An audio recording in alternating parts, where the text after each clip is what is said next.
नमस्कार मित्रों, मैं Chandrashekhar Birthare CSB film acting academy Indore से आपका स्वागत करता हूं, आपका अभिनंदन करता हूं।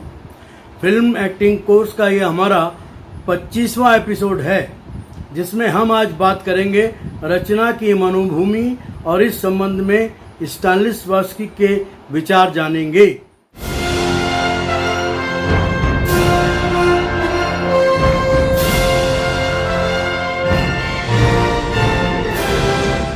स्टानिस्लॉवस्की ने कहा कि अभिनेता जब नाटकीय कार्य व्यापार की विभिन्न रेखाओं को अपने आंतरिक स्रोतों के प्रवाह के साथ एकत्र कर लेता है तो फिर आगे उसे वो कहाँ ले जाती है। फिर उन्होंने खुद ही जवाब दिया, एक पियानो वादक अपनी भावनाओं को कैसे अभिव्यक्त करता है, वह अपने पियानो के पास जाता है।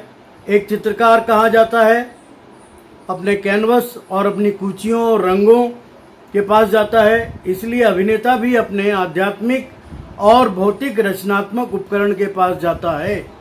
वो क्या है? भौतिक रचनात्मक उपकरण क्या है? उसकी बुद्धि, इच्छा शक्ति और भावनाएं मिलजुल कर उसके सभी आंतरिक तत्वों को सक्रिय कर देती हैं, उसके स्वरूप को अधिक वास्तविक बनाती हैं।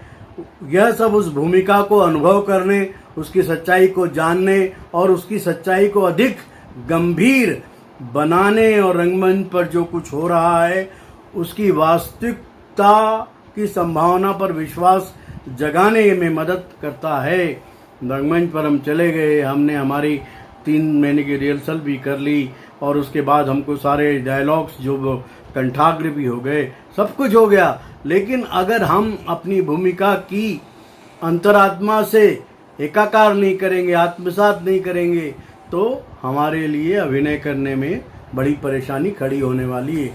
अन्य शब्दों में कहा जाए तो ये आंतरिक शक्तियों की जो त्रयी है, 3 जो आंतरिक शक्तियां हैं जिन तत्वों का संचालन करती है, उनके स्वर, विन्यास, रंग, भंगिमाएं तथा मनोदशाओं को ग्रहण कर लेती है। वे उसके अंतर्निहित तत्वों को भी आत्मसात कर लेती है। वे फिर ऊर्जा, शक्ति, इच्छा, भावना और विचार को भी प्रकट करती है। वे भूमिकाओं के इन जीवंत अंशों को विभिन्न नाटकीय तत्वों में प्रतिरोपित करती है। इन प्रतिरोपणों से क्रमशः उनकी उत्पत्ति होती है, जिन्हें हम भूमिका में कलाकार के तत्व कहते हैं। इसके पश्चात वे सभी सम्मिलित तत्व किसी दूर के बिंदु की ओर नाटक का कथानक जिसकी ओर उन्हें खींचता है, वे आंतरिक उद्देश्यों की ओर प्रेरित किए जाते हैं। वे उन वस्तुओं द्वारा आकर्षित होते हैं जिन पर वे अन्य चरित्रों के संपर्क से अपना ध्यान केंद्रित करते हैं। नाटक की कलात्मक सच्चाई उन्हें मुक्त कर देती है। ये सारी चीजें रंगमंच पर ही होती हैं, रंगमंच के अतिरिक्त कहीं नहीं होती हैं। वे एक साथ जितना आगे बढ़ते हैं, उनके आगे बढ़ने की रेखा उतनी अधिक समन्वित हो जाती है, पूरी तरह से समन्वित हो जाती है।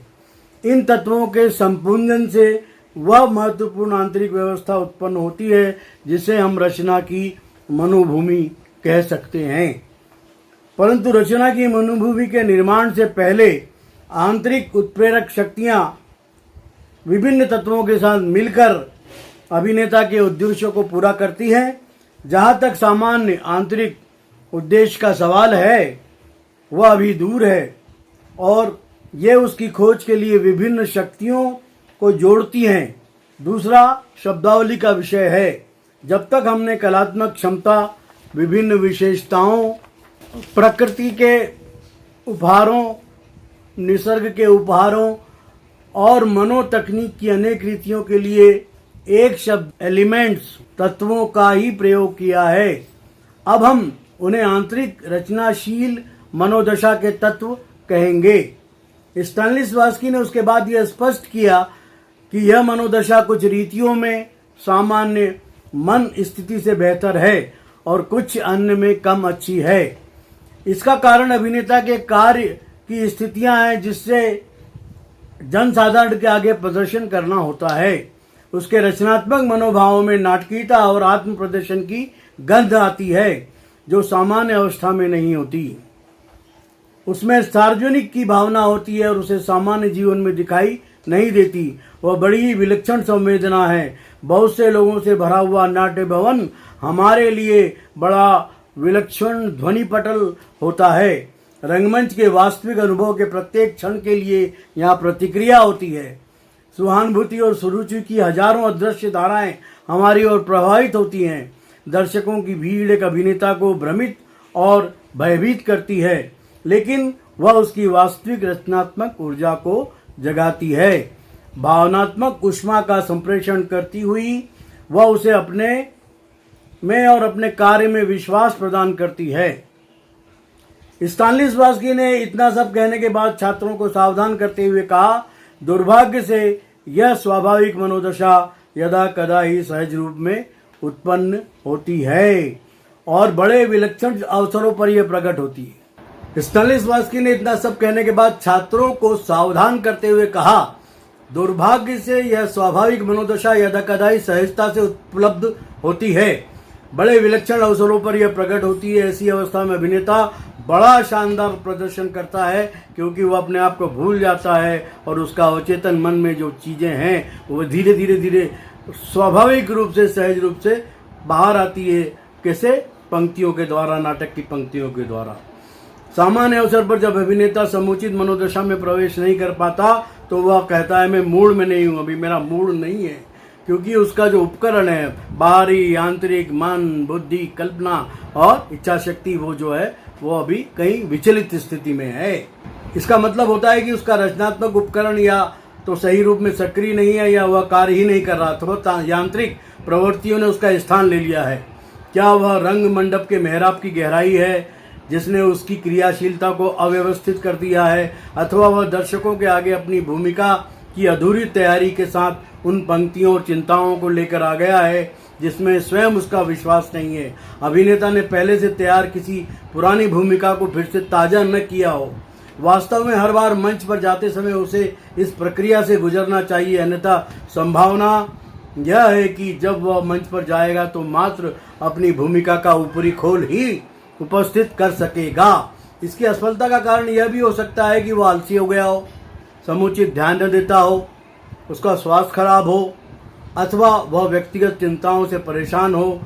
इसमें से किसी भी परिस्थिति में प्रदर्शन के लिए अपेक्षित तत्वों के चुनाव, उनकी गुणवत्ता और संयोजना में अनेक कारणों से कुछ न कुछ गलत हो जाता है। होता यह है कि जब अभिनेता मंच पर दर्शकों के सामने जाता है तो वह डर, घबराहट, शर्मीले स्वभाव, उत्तेजना, उत्तरदायित्व की चेतना के अतिरेक अथवा अन्य किसी बड़ी कठिनाई के कारण आत्मविश्वास खो बैठता है और उस क्षण वह बोलने, सुनने, देखने, विचारने, चलने फिरने और सामान्य आदमी की तरह आचरण करने में असमर्थ हो जाता है। दर्शकों को प्रसन्न करने की जरूरत को लेकर वह अपने को बहुत घबराया हुआ अनुभव करता है। वह अपनी इस मानसिक स्थिति को छुपाना चाहता है। वह यथासंभव अपने को प्रदर्शित करने की कोशिश करता है, लेकिन वह कुछ ऐसा नहीं कर पाता। इस विषम परिस्थितियों में उसमें संयोजित विभिन्न तत्व टूटने लगते हैं, बिखरने लगते हैं। निश्चित रूप से यह सामान्य अवस्था नहीं है।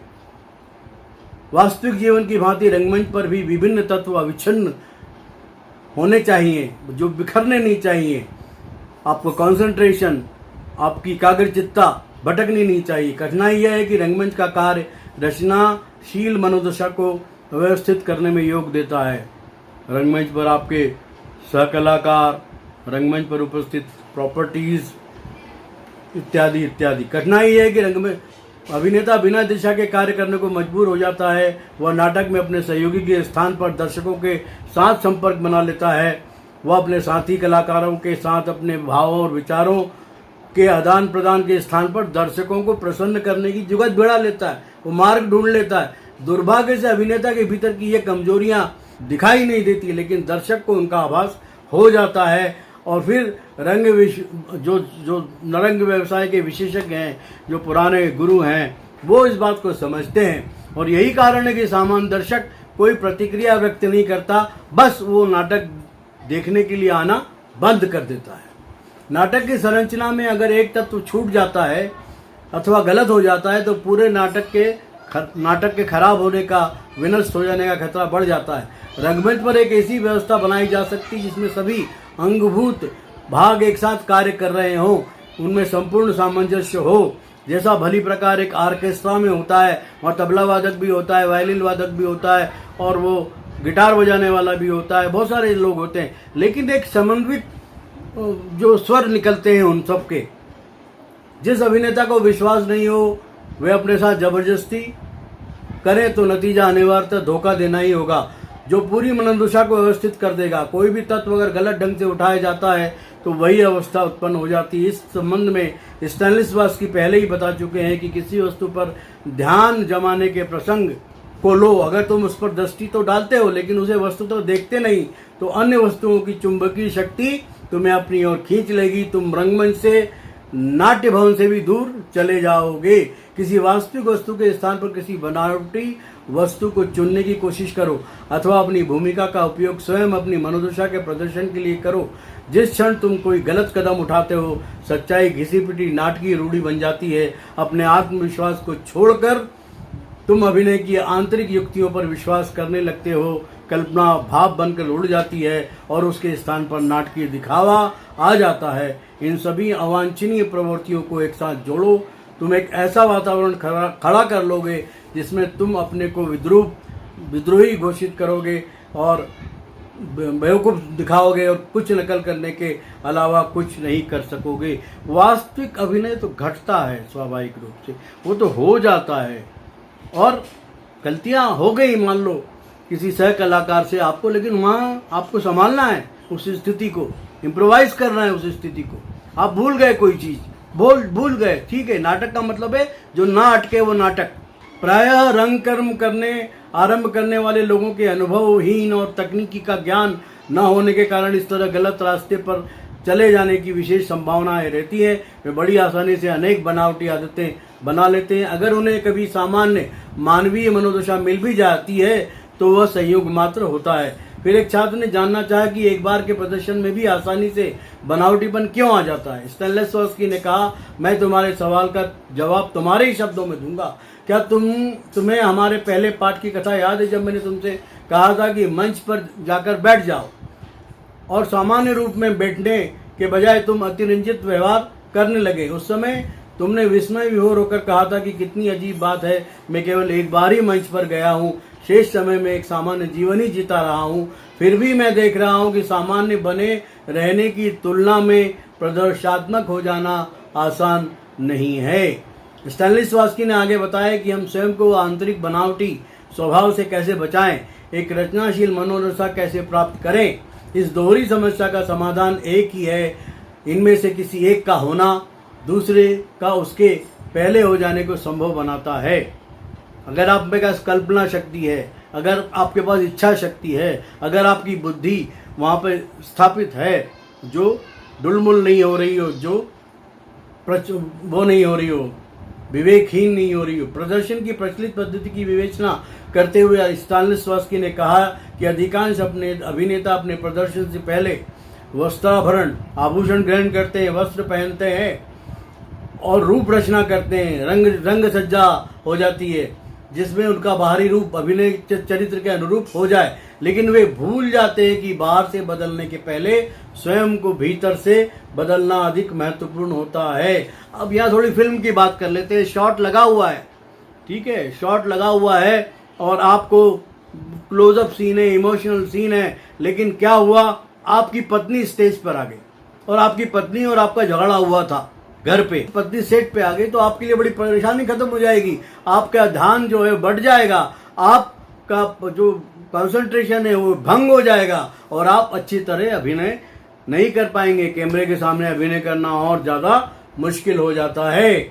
उसके बाद फिर वो क्या बोलते हैं कि कैसे इस विशिष्ट स्थिति को प्राप्त किया जाए। अपने प्रवेश के 2 घंटे पहले आप नाट्य स्थल पे पहुंच जाएं और वहां पर अपनी भूमिका को फिर से मन ही मन दोहराएं, ठीक है। अब तुम तो जानते हो कि एक मूर्तिकार मिट्टी को का इस्तेमाल करने के पहले उसे गूंथता है, उसे बनाता है, और एक गायक गायन करने के पहले अपना गला गर्म करता है ना। हमें भी अपने अंतर के तारों को तरंगित करने के लिए कुछ वैसा ही करना चाहिए और यथा अपनी कुचियों, अपनी खुटियों और विरामों का परीक्षण करना चाहिए। रचनात्मक अभ्यास के पहले आवश्यक कदम है मांसपेशियों को तनाव मुक्त करना। बिल्कुल आपको तनाव कहीं भी होगा तो वो प्रकट हो जाएगा आपके अभिनय में। ठीक है, उसके बाद फिर आप क्या करेंगे, किसी वस्तु का चयन करें, जैसे कोई चित्र हो उसी नाटक का, वह किसी का प्रतिनिधित्व करता है, कौन है, कितना बड़ा है, उसके रंग क्या है, एक दूर की वस्तु लो, जो एक छोटा सर्कल बनाओ। और उसके हमने प्रकाश के सर्कल्स का आपको बहुत लंबे समय तक बताया है। ठीक है, और तुम्हारे पैरों के आगे नहीं जाना चाहिए, और कोई भी भौतिक उद्देश्य चुनो जो आपके नाटक से संबंधित हो, उसे उत्प्रेरित करो। जैसे कोई पुलिस अफसर होगा हाथ में डंडा लेगा, कोई पंडित होगा हाथ में माला लेगा, कमंडल लेगा, ये सब चीजें आपको भौतिक उद्देश्य के साथ करना चाहिए। कई लोग क्या है, तकिया कलम ढूंढ लेते हैं, तकिया कलम का उपयोग करते हैं वो मूड में आने के लिए। यह प्रक्रिया जब तक जारी रखो जब तक कि तुम अपनी सभी अंतर्निहित शक्तियों को सक्रिय न कर लो, और तब उनमें एक को चुनो। वह कोई भी हो, अंतर नहीं पड़ेगा। उस समय जो भी तुम्हें प्रभावपूर्ण लगे उसे उठा लो। अगर तुम उस एक को सामान्य रूप में नहीं वरन विशिष्ट रूप में सक्रिय करने में सफल होते हो तो और सभी उसके साथ चल पड़ती हैं। हमारी संरचना कुछ ऐसी है कि हमें अपने सभी अवयवों जैसे हृदय, उदर, जिगर, हाथ पांव सभी की जरूरत होती है। वहां पे ऐसा नहीं है कि आपका एक हाथ काम नहीं कर रहा है। जब इनमें से कोई भी अंग छोड़ दिया जाता है और उसके स्थान पर कोई बनावटी वस्तु रख ली जाती है तो जैसे शीशे की आंख रख ली आपने, नकली नाक लगा ली है, कान या दांत, लकड़ी का पैर या हाथ, कोई ऐसी चीजें ले ली, तो आप क्या करोगे, you will be not comfortable. आप क्या करोगे, डिसरप्ट हो जाओगे, विचलित हो जाओगे, अव्यवस्थित कर लोगे अपने आप को। और तुम वैसा ही विश्वास अपनी आंतरिक रूप रचना पर क्यों नहीं करते। अपनी आंतरिक रूप रचना, आपके अंदर का जो शक्तियां हैं, किसी भी प्रकार की बनावट तुम्हारी अंतर प्रकृति को कैसे वैसे ही विचलित कर देने वाली होती है। इसलिए जब भी तुम्हें कोई रचनात्मक कार्य करना हो तो हर बार इन्हीं अभ्यासों से गुजरना चाहिए। परंतु एक छात्र ने प्रश्न किया, लेकिन अगर हम यह करेंगे तो हमको हर शाम 2 बार पूरे प्रदर्शन को से गुजरना होगा, एक बार अपने लाभ के लिए, दूसरी बार दर्शकों के लिए। स्टैनिस्लॉवस्की ने उसे समझाते हुए कहा, नहीं, ये जरूरी नहीं है। अपने को तैयार करने के लिए भूमिका की केवल आधारभूत अंशों में प्रवेश करो, उन्हें भी तुम्हें पूरी तरह से विकसित करने की जरूरत नहीं। तुम्हें जो करना है वह है बस अपने से पूछना, क्या मैं प्रसंग के उस विशेष स्थल के प्रति अपनी दृष्टिकोण के लिए आश्वस्त हूँ? क्या मुझे अमुक कार्य का सचमुच अनुभव हो रहा है? क्या मुझे कुछ बदलना चाहिए अथवा इसमें विस्तार के लिए उसमें से कुछ जोड़ना चाहिए? ये जो बातें हैं, ये सभी बातें जो हैं वो बड़ी हमको तैयारी करना पड़ेगी। ये सभी अभ्यास तुम्हारी अभिव्यंजना, अभिव्यक्ति के उपकरण की परीक्षा करते हैं। मान लो कोई अभिनेता रंगमंच पर अपनी सभी अंतः शक्तियों पर अच्छी तरह से अधिकार किए हुए है, वे सभी भली प्रकार काम कर रही है और एक दूसरे को सहयोग भी कर रही, तभी अचानक एक छोटी सी भूल हो जाती है, उसे देख लेता है और तत्काल उसे सुधार भी लेता है। साल्विनी एक बहुत बड़े रशिया के कलाकार थे। उन्होंने क्या लिखा, अभिनेता रंगमंच पर जीता है, रोता है और हंसता है, और सारे समय वह अपने आंसुओं और मुस्कानों को देखता है। देखिए कितनी विचित्र बात है। यह दोहरा कार्य अपने जीवन और अभिनय को संतुलन ही उसकी कला को जन्म देता है। स्टैनिस्लॉवस्की ने आंतरिक रचनाशील मनोदशा को समझाने के बाद उसकी अंतरात्मा के उस रूप की विवेचना की जब वह मनोदशा बनती है। उन्होंने लिखा कि एक जटिल आत्मा, स्टैनिस्लॉवस्की ने आंतरिक रचनाशील मनोदशा को समझाने के बाद उसकी अंतरात्मा के उस रूप की उस बारीकियों को समझाने के लिए अपने मन के किसी एक तत्व का उपयोग ही काफी नहीं होगा। इसके लिए अभिनेता की समस्त शक्तियां और क्षमताओं के प्रयोग की जरूरत होगी। साथ ही लेखक की आंतरिक शक्तियों के सामंजस्य की भी अपेक्षा होगी।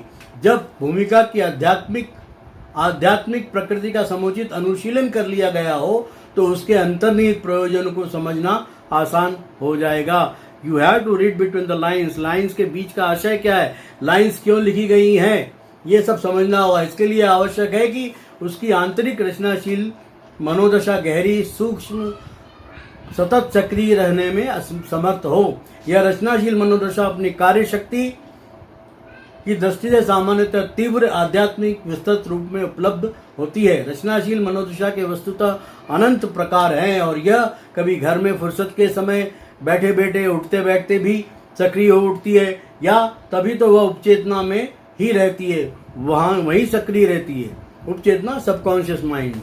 मित्रों, आज का हमारा ये फिल्म एक्टिंग कोर्स का 25वां एपिसोड हम यहीं समाप्त करते हैं। अगर आपने हमारे चंद्रशेखर बिरथरे चैनल को अभी तक सब्सक्राइब नहीं किया हो, लाइक नहीं किया हो, तो बराए मेहरबानी सब्सक्राइब करें, लाइक करें। मैं Chandrashekhar Birthare CSB film acting academy से फिल्म एक्टिंग कोर्स के एक नए एपिसोड में आपसे फिर मुलाकात करूंगा और हम चर्चा करेंगे एक नए विषय, जिसमें नाटक के चरम उद्देश्य या फिल्म के क्लाइमेक्स के सिद्धांत के बारे में स्टैनिस्लॉवस्की क्या कहते हैं। मैं चंद्रशेखर बिरथरे आपसे विदा लेता हूं। बहुत बहुत धन्यवाद।